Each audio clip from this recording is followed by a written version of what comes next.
ng araw. For me naman po, it's a different experience from them. Kasi ako po talaga, I started singing, I think high school na po talaga. Before, nag-try po ako na i-pursue yung singing. But I guess, iba talaga yung iniisip ko lang nung bata ko. And siguro dahil hindi rin sapat yung parang kakayanan ko, or syempre dahil bata ako, hindi rin kaya ng parents ko supportahan ako financially, parang hindi rin ganun kadali sa akin na mag-aral or mag-take ng mga, alam niyo po yung mga lessons or everything.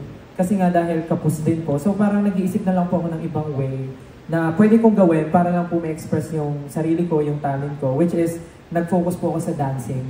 But yung singing naman po kasi, masasabi ko pong meron na po akong talent nun before. But I guess, yung maganda sa panahon po ngayon, sobrang andaming mas access yung mga kabataan sa pag-aral ng kanta. Of course, meron tayong internet, madaling mag-aral ng kanta. And of course, kahit sa internet, may mga libreng vocal lessons, may mga libreng ganon, may mga affordable na mga vocal teachers. Hindi katulad po dati na talagang pupunta ka talaga sa mga bahay-bahay or sa mga lugar nila para makapag-vocal lessons. But now, kahit sa bahay nyo, pwede kayo sa internet, online, or pupunta yung teacher. Basta marami na pong access ngayon yung mga kabataan. And of course, super happy rin kami na marami ding mga ganitong klaseng programa na tumutulong and mas pinapatatag pa yung pangarap ng isang bata na may nakasuporta sa iyo, naniniwala kami sa iyo, and very welcome kayo to join any competition. Basta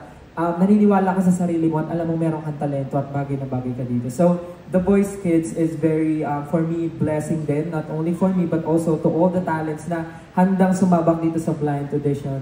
Kasama ang kanilang supportive parents. Kaya naman po, ayun, super happy na naging part kami nito dahil magiging bahagi rin kami ng buhay ng mga bata na nangangarap. Katulad namin before. So, ayun po. Ano po, ako po si pakilala po. For me naman po, honestly, ako po kasi wala akong masyadong experience nung kabataan ko po. Pero ang alam ko lang, mahilig po talaga ako umawit. Tapos every time po siguro na nakakita ko ng child na kumakanta, sobrang nai-inspire ako. Kasi doon din po kami nagsimula, lalo na po ni Miss Tel.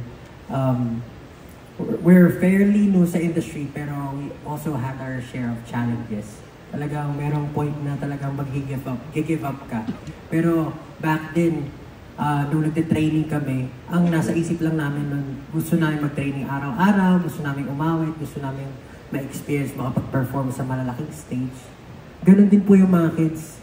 Parang sobrang puro ng intention nila. Ginagawa nila yung bagay kasi yun nga po, yun yung pangarap nila, yun yung parang gusto nilang gawin sa buhay, yung umawit. Or even just to entertain people. Every time na nakikita ko sila, parang kapag napanghihinaan ako ng loob, naaalala ko yung nag-uumpisa pa lang yung SB19 kami ni Nestle. And through that, na-motivate ako, na-inspire ako. So, this kind of platform, The Voice Kids, sobrang blessing po siya sa akin kasi parang nare-relive ko yung feeling nang nagsisimula pa lang kami ng SB19. Kaya sobrang excited na ako ma-meet yung mga bata. Nung first time ko pong marinig na in-offer po sa akin yung pagiging coach sa The Voice Kids, nagulat po talaga ako kasi hindi ko siya na-expect kasi nandito na si Stel. Pero for me, parang sobrang interested din po ako sa kanya kasi nasa point in life ako na gusto ko talagang ibahagi yung knowledge na natutunan ko. Especially sa pag-perform with these guys for almost like 7 years na ata po.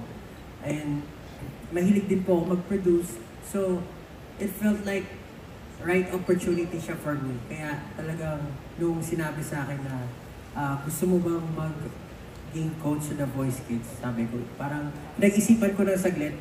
Pero sabi ko, grab ko na to kasi ito na yung opportunity para maipakita ko kung ano yung, maibahagi ko kung ano yung natutunan ko for the past years.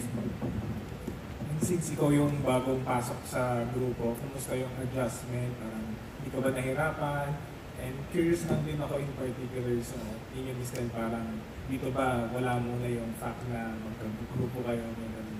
Hindi po. Unang pasok ko pa lang parang matagal na kami magkakakilala kasi dito po talaga sa team ng coaches, parang, ewan ko, asaran agad, alam niyo po yun. Parang hindi kami nagtatrabaho, parang magkakaibigan na kami matagal na. Tapos si Julie naman, syempre sister kasama ko lagi, minsan nakakasawa na nga, pero ayos lang din. Same lang naman din. Pero ayun po, yung nakatrabaho ko na rin po si Miss Julie, yan po, tapos si Kuya Billy, yung mga hobbies din namin magkakapareha. So madali talaga kami nakapag-connect sa bawat isa. And nung nag-start na yung promotional activities ng The Voice Kids, doon ko naramdaman na parang parte talaga ako ng family ng coaches ng The Voice Kids. So, nagpapasalamat din ako doon kasi nakakapagtanong din ako sa kanila, ano yung experience niyo sa The Voice Kids? Paano ba? Kasi especially kids nga to. Kids yung mga i-handle namin. Personally, meron akong parang reputation sa mga supporters ko na masungit ako. So, I don't know how I will handle these kids, pero I'm just really excited na ma-meet sila. And syempre, alam mo naman, syempre mag-a-adjust ako kung paano ko mabahagi sa kanila yung knowledge ko. And syempre with the help of the coaches, talagang tatanong ako, ano ba pwedeng gawin? Paano ba? Wari, kung may matatanggap o kung ano yung bagay, mga ganun bagay. And they're very helpful naman sa akin. Kasi sa inyo minsan parang do you try to set aside yung idea na magkagrupo kayo, hindi to sa The Voice, parang coaches lang talaga kayo? Oo, talaga. Still yan. Dapat i-set aside. Set aside na yan. Kung wala grupo-grupo dito. Actually, unang pasok niya lang po dito, ang una niya pong game plan, durugin daw ako eh. actually, yung nangyari dito, dati magka-dressing room kami ni Stel. Nung pumasok na si Pablo, na-kick out na ako. Dito na ako sa may banyo. Sabi ko nga, bakit si Pablo pa yung sinama sa dressing room ko? Dapat si Kuya Billy na lang. Oo. Kaya, yun. Wala akong choice. Yun lang po. Thanks. Pero, ganito po kami mag-asaran. Pero, yun nga. Totoo ba ito? Pero yun, Hindi na totoo to, Pablo. katulad lang sinabi ni Kuya Billy, tsaka ni Stel kanina. Parang mahalaga kasi na, syempre bata yung mga tuturuan namin. Mahalaga na makita nila na this is a friendly environment. Kasi pagdating sa mga bata, all positive eh. Minsan kailangan mo ng mga criticisms here and there, pero sa stage nila, mahalaga na may nagpupush sa kanila. And this is a competition, this is a small part of their journey as singers. And yun nga, kailangan maipaintindi sa kanila na kahit nandito sila nagko-compete with each other, ang pinakamahalaga is yung mabubuan ng friendship, yung knowledge na matututunan nila, para paglabas nila ng The Voice Kids, mas ma-enhance nila yung abilities nila and mas ma-project pa nila kung sino sila. Yun lang yung pinaka-important role ng The Voice Kids talaga. Yung bigyan sila ng experience na hindi nila malilimutan at ma-inspire sila to achieve or continue their dreams. And lastly na lang, sabi mo kanina may reputation kaya appearing na masungit. So what do you think will make the kids gravitate toward you? Siguro, ako nung bata ako, kapag may inaasar ako, tapos naaasar, lalo kong inaasar. So, siguro, ganun yung mga bata. Baka may mga ganun mga bata makakulit na parang pag nakikita nila na medyo ganun yung ugali ko, baka lalo silang ma-attract sa akin. Sana ganun yung mangyari. Pero ako naman kasi, I've been working with different artists kasi. I produce songs as well. So, nakapagtrabaho na ako sa iba't ibang timbre ng boses, iba't ibang ugali. And I think yun din yung magiging, parang advantage ko pagdating sa pag-handle ng mga talents. Kasi, for sure, sa experience ko, kaya ko silang magabayan para ma-maximize pa yung potential nila. Kung mababa man yung boses nila, mataas, or mid lang, kung timbre pa nila manipis, makapal, for sure matutulungan ko sila doon.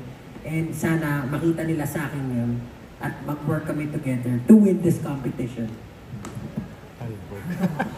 Alright, salamat and good luck sa inyo. Continue, let's acknowledge the presence of GMA's Vice President for Corporate Affairs and Communications. Let's welcome Ms. Angel Javier Cruz. Ms. Angel.